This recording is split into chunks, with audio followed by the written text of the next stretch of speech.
So, mga kabudots, ayan, grabe siya. Kumakain siya, nakahiga, diba? Katamaran.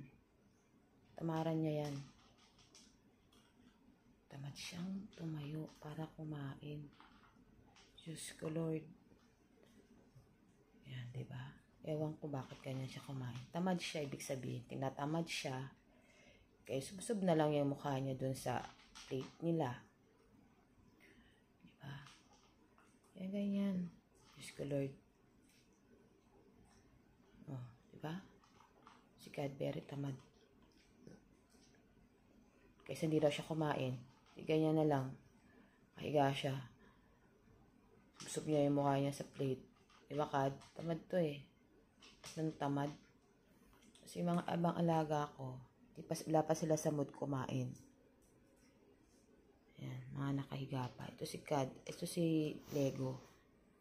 Ito naman sa anuhan ko. Oh, yan. Kasi wala pa sila sa mood dahil naantok pa sila.